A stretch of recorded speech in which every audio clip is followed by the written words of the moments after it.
Bonjour à tous. Aujourd'hui avec les écologénieux, nous allons parler du milieu naturel à Cruy-sur-Ourcq. Cruy-sur-Ourcq est situé dans une large zone humide. Et oui, parce que les marais à l'époque, surtout au Moyen-Âge, les marais, les milieux humides fonctionnaient comme un rempart naturel.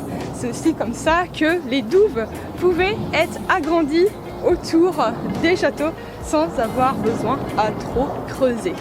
Alors, comment faire la différence entre une mare, un marais, un étang, un marécage, une tourbière? Et oui, chaque milieu humide a sa définition et ses caractéristiques propres.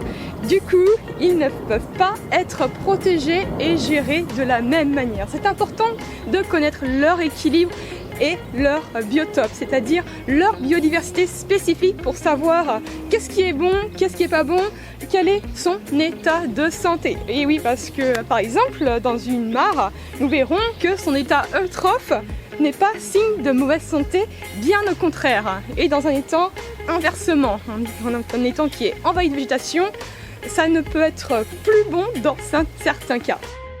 Il est nécessaire de distinguer mare, marais, marécage, étang et lac, car il y a beaucoup de confusion sur la définition des zones humides. Du coup, cela engendre une gestion mal adaptée au caractère du milieu mal identifié.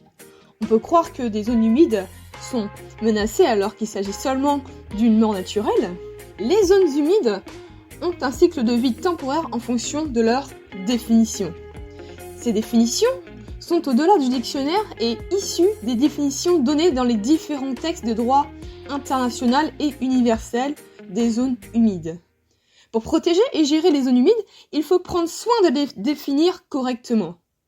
Le lac dispose d'une zone aphotique par son étendue importante sur plusieurs kilomètres carrés et sa profondeur importante pour que la lumière ne puisse plus pénétrer sur les fonds. Une zone humide peut se déplacer sur des échelles de temps très longues au-delà de l'échelle d'une vie humaine. La disparition d'un milieu humide en amont peut en créer un nouveau en aval dans le bassin versant. Les êtres vivants peuvent se déplacer vers les milieux via cette trame bleue en fonction de l'équilibre de ce milieu suivant. Sur le long terme, les mares et étangs sont postables et temporaires. Les premières années, ils s'enrichissent en nutriments et passent sur le long terme d'un état oligotrophe à eutrophe et ensuite hypertrophe, jusqu'à se refermer. Parfois, former une tourbière si un équilibre physico-chimique est trouvé. Dans leur définition, nous avons le marais, qui est un milieu humide à eau dormante où s'accumulent des sédiments sur une faible épaisseur. La zone d'eau libre est faible, entre 25 et 50% par rapport à la végétation. C'est une zone où s'étendent des petites mares, une zone définie à une échelle locale. Ensuite, les mares se distinguent de l'étang et du marais par sa superficie inférieure à 5000 m². Sa profondeur est généralement inférieure à 2 mètres. La zone d'eau libre est faible, c'est-à-dire entre 25 et 50% seulement par rapport à la végétation. Elle s'identifie avec une couronne végétale qui la maintient stable dans le temps. L'étang, lui, a une surface d'eau stagnante qui est entre 2 et 8 mètres de profondeur, offrant la possibilité aux plantes de se développer sur la surface des fonds. Il a une superficie de 5000 m² à 5 hectares. La zone d'eau libre y est importante, entre 50 et 75%. Le marécage, lui, c'est une étendue de marais à végétation arbustive. Ici, pour le marécage, on est à l'échelle du paysage où s'accumulent différents types de zones humides définies dans le schéma précédent.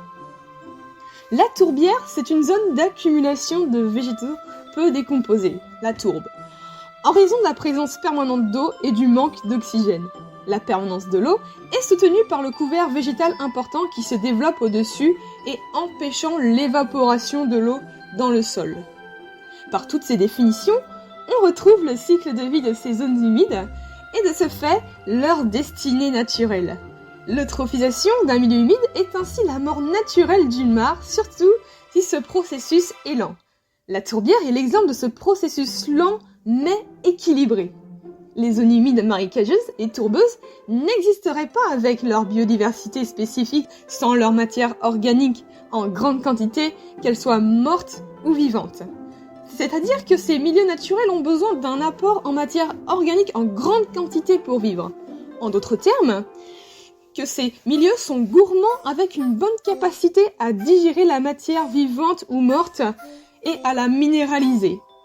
Restaurer un marécage en retirant trop de bois mort ou de matière organique morte serait le priver de ces êtres vivants et de leur nourriture. Un marécage à eau claire n'est pas vivant. L'objectif d'un marais n'est pas d'obtenir une eau transparente. Autrement, le milieu serait considéré comme inerte. Au contraire, avec les effets de l'homme sur l'environnement, une eutrophisation rapide serait interprétée comme une menace et non comme une évolution naturelle. Laisser des arbres tomber n'est pas non plus une mauvaise chose pour apporter des nutriments au marais et se décomposer au fur et à mesure à l'intérieur. Il sert notamment de perchoir aux prédateurs. Il permet dans certains cas un effet barrage par rapport à la sédimentation, un effet de cachette pour les proies des prédateurs.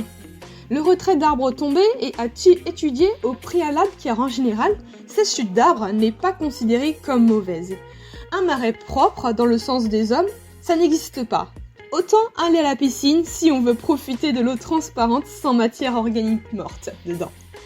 L'accumulation de matière organique morte est un processus normal, surtout s'il est lent dans le temps. Par exemple, pour tester la capacité de digestion d'un marais, disposer des éléments ligneux dans l'eau et de ce marais pendant un cycle de vie, c'est-à-dire au moins 1 an, constater l'année suivante ce qu'il reste du bois disposé dans le marais afin d'évaluer la rapidité de sa décomposition. La biodiversité d'un marais, ça se traduit par le fait que plus il y a d'espèces d'organismes saprophytes ou d'échelle trophique élevée, c'est-à-dire des espèces au sommet de la chaîne alimentaire, et plus des espèces à régime alimentaire varié, plus le marais sera dynamique et résilient. Il y aura une bonne capacité de digestion et sera stable sans l'intervention de l'homme. Les marécages à Cruy-sur-Ourcq, grâce à leur caractère inaccessible, constituent une réserve pour de nombreuses espèces isolées de l'influence humaine.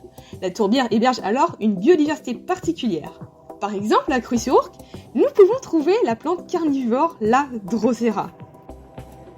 À Cruy-sur-Ourcq, de nombreux habitants ont eu le malheur ou vont avoir le malheur d'avoir une maison construite sur des tourbières et des marécages sans des aménagements appropriés au préalable.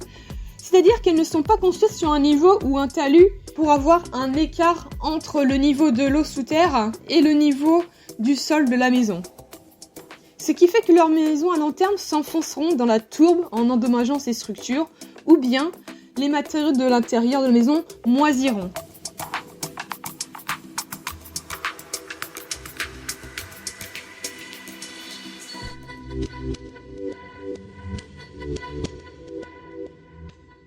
L'absence d'une cave ventilée et aérée développeront des moisissures avec des maladies, des allergies et des inondations qui vont avec. Les maisons ne sont pas construites avec des fondations qui vont jusqu'à la roche-mère, parce que en effet, les tourbes sont très profondes et c'est une profondeur où la terre est comme une éponge et très malléable. Et construire une maison qui tienne à long terme dans ces lieux-là coûte très cher, parce que les fondations doivent être très solides, profondes et adaptées à un milieu humide. Voilà, à partir de ces brèves définitions, c'est parti pour aller découvrir ces milieux et mieux comprendre leur fonctionnement pour mieux les gérer et mieux les protéger. Allez, on y va!